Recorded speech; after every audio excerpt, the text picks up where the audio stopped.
for, I think, the quarterback position. They have tried going back to Tim Couch, right? Yep. And he had Brady Quinn and Johnny Manziel and Brandon Weeden, and these were guys who were all drafted there. Then you go to Baker Mayfield. This is the one that really is the one that has you scratching your head. You had totally. Baker. Yep. You had Baker. You had Baker, who wasn't sure. Baker was winning. Baker almost had you in a Super Bowl. Playoff game, yeah. Yeah, I mean, almost had you in a Super Bowl. To me, Baker should be in Cleveland. And Sam Darnold should be with the Jets. It's a perfect world. I mean, I get it. Organization say, well, Daniel Jones with the Giants. They wouldn't have won there. They needed the jail. They say one man's trash is another man's treasure, right? We all know he wouldn't have done anything there, but over here, he's good. I get all that. But when Cleveland had Baker Mayfield, and they hadn't had any success, they hadn't won anything, okay? Go back to 1999, no consistency at quarterback. Don't skip a single second of this video. And if this story touches your heart, give it a like, subscribe to the channel, and let us know in the comments. Where are you watching from? Let's begin. When Mel Kiper loses it on live TV, you know something's gone horribly wrong. This isn't some random analyst throwing hot takes for clicks. This is Mel freaking Kiper, the guy who's been breaking down film longer than most of us have been alive. The draft oracle, the blueprint. And when he looks into the camera and says, "This is one of the most embarrassing organizational screw-ups I've ever seen," that's not noise. That's an alarm bell ringing through every front office in the league. And the sound of that alarm, it's coming from Cleveland. Again, you'd think by now we'd stop being shocked. But every time the Browns get their hands on a new quarterback, it's like watching someone play with fire and acting surprised when they get burned. It's the same tragic cycle over and over again. Different name, same story. Different draft, same disaster. Go back 20 years. Tim Couch, Brady Quinn, Johnny Manziel, Brandon Weeden, all hyped, all chosen to turn it around. And every single one of them ended up as another tombstone in Cleveland's quarterback graveyard. Then came Baker Mayfield, the first light at the end of a very long tunnel, a kid who brought swagger back to the city, who had the dog pound believing again. He had them winning. He had them on the doorstep of something real. And what did the Browns do? They cut him loose. They hit reset again. Now here we are with Shedeur Sanders, a talent that almost every scout agreed had first-round ability, a player who has the confidence, the pedigree, the precision, everything you want in a modern quarterback. But somehow, Cleveland finds a way to make the unthinkable happen again. And that's the part that hurts. It's not just incompetence. It's like a curse.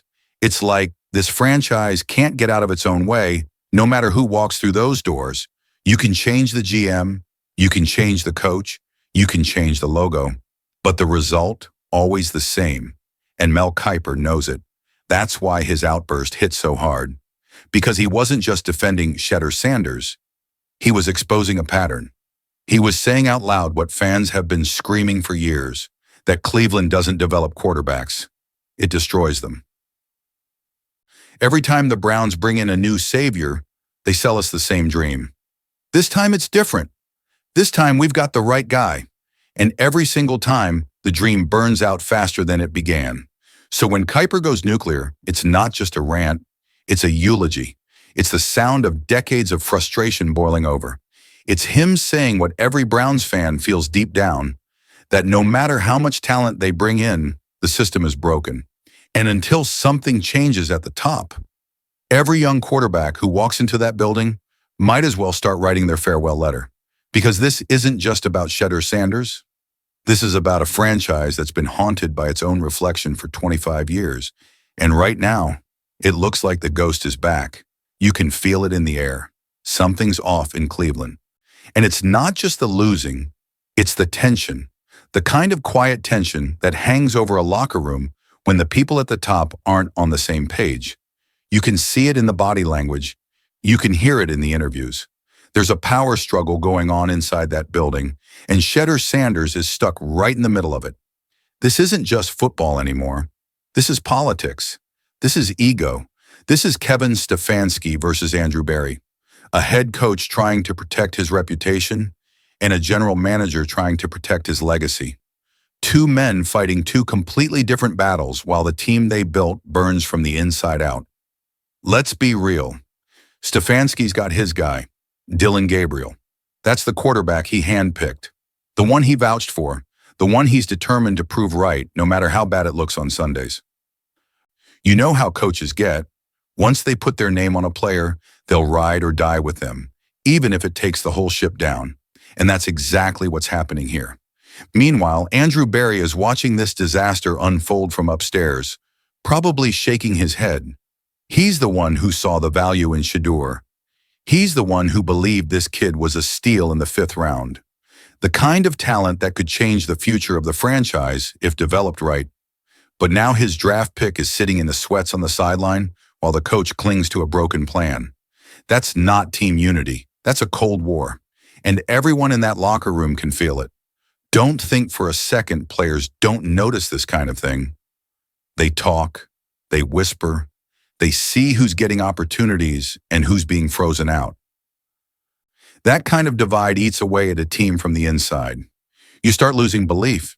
You start asking questions like, how do you tell a locker room to trust a coach who's clearly playing favorites? How do you tell fans to believe when they've seen this same movie for 20 years? Because that's the truth. We have seen this before. The Browns have made an art form out of self-sabotage. They finally get a GM who can spot talent, and somehow the head coach refuses to play it. They draft a leader, a competitor like Shedeur Sanders, and instead of grooming him, they bury him. This isn't about what's best for the Browns anymore. This is about pride. This is about men too stubborn to admit they're wrong. And that's what kills franchises. Not bad drafts, not unlucky injuries. Ego. Ego destroys more teams than injuries ever could. So yeah, it's messy in Cleveland right now. Because the truth is, it's not Dillon Gabriel versus Shedeur Sanders. It's Kevin Stefanski versus Andrew Barry. And until one of them swallows their pride, this team doesn't stand a chance. Because when the people in charge start fighting for control instead of fighting for wins, everybody loses. You can feel the city boiling. Cleveland is fed up. And this time, it's not quiet frustration. It's full-blown outrage. You hear it in the chants. You see it in the empty seats. You read it in every tweet and every headline. The fans have had enough of watching the same sad movie play out again. And this time, the villain isn't the quarterback they drafted. It's the one they won't play. Because let's be honest, Dillon Gabriel has been flat out terrible. I'm talking about the kind of performances that make you want to turn the TV off by halftime. Missed reads, late throws, happy feet in the pocket. It's not just bad football, it's lifeless football. And Cleveland fans know the difference. They've seen bad quarterbacks before. But this feels like denial in real time. And the worst part? Everybody knows it. The locker room knows. The fans know. The analysts know. Everyone except the one man who can change it. Kevin Stefanski. You can sense it on the sideline. The players' energy is gone. The defense looks like it's playing for pride, not belief. And the offense? It's running on fumes. The boos started as murmurs in week 2. By week 4, they were echoing across the stadium. Fans aren't just booing Gabriel, they're booing the decision to keep him out there. Every drive that ends in a punt is another reminder that the organization refuses to listen to its own people. The city that bleeds orange and brown is now screaming one name, Shedeur Sanders. And yet, he stays silent. No outbursts, no cryptic posts, no drama, just quiet professionalism, showing up, putting in the work, waiting for a chance that might never come. That's the part that hits hardest. The kid who's done everything right is the one being punished.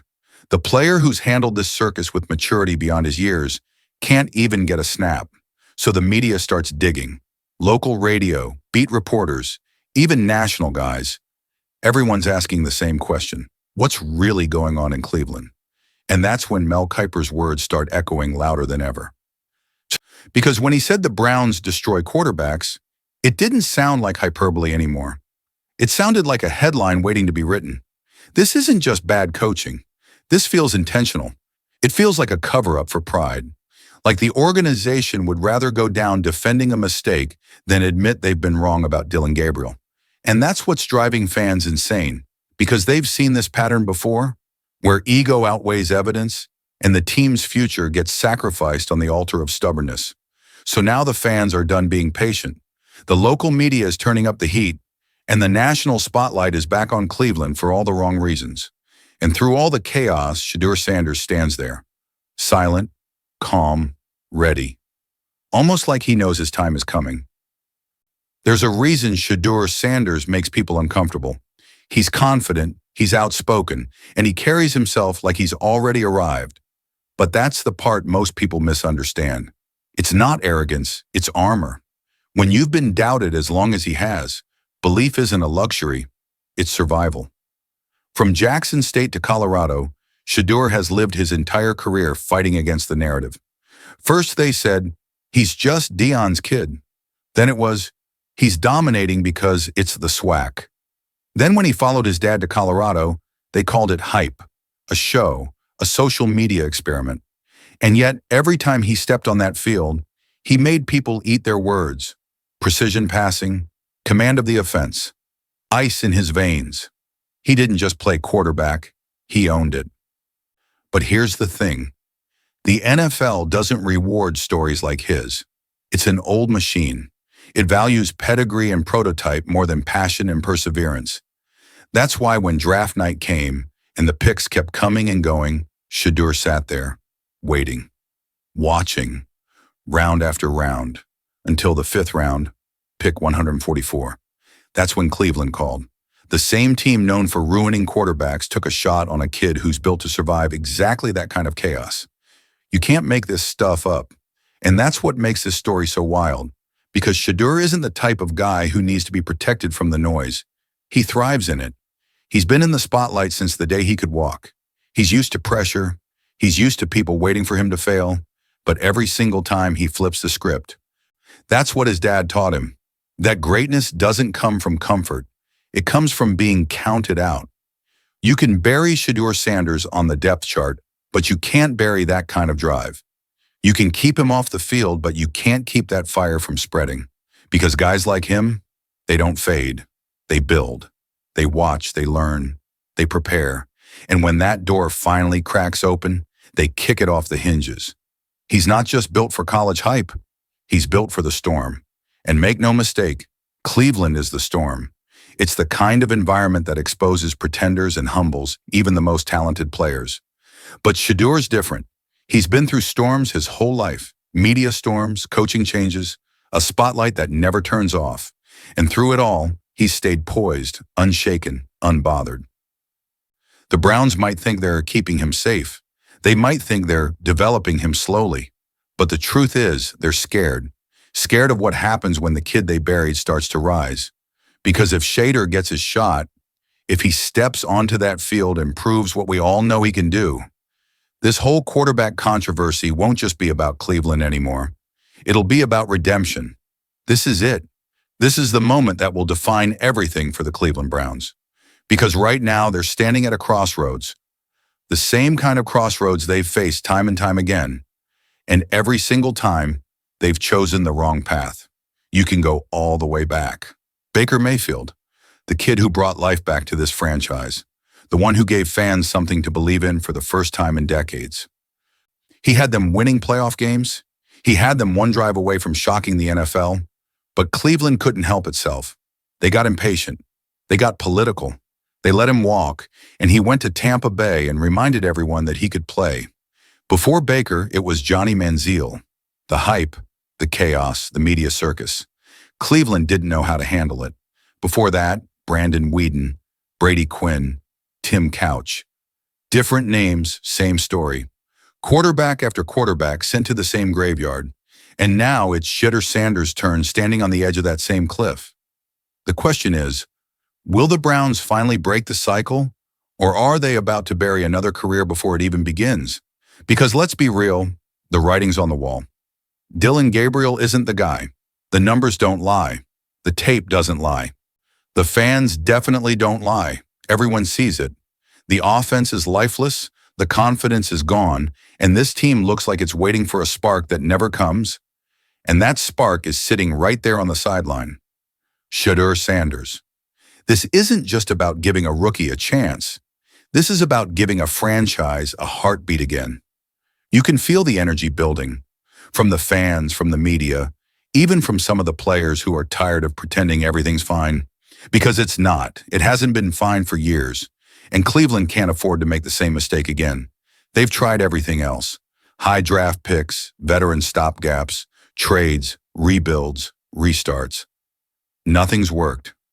But what if, just this once, they believed in the guy who's been counted out his whole life? What if they gave the ball to a quarterback who doesn't crumble under pressure, but feeds off it? That's what Shedeur represents. Not just hope, but change. A chance for this franchise to finally do the right thing, to stop running from its past and start building something real. Because we've seen what happens when they ignore the obvious. We've seen what happens when they let ego get in the way of common sense. It's the same story every time, and the fans are done watching reruns. So here's the truth. Cleveland's future starts the moment they hand Shedeur Sanders the football. You can keep pretending, keep protecting reputations, keep defending failure, or you can take a chance on something that could actually change everything. You can keep running from the past, or you can finally face it. And if Cleveland ever wants to change its story, it starts right now by letting Shedeur Sanders write the next chapter.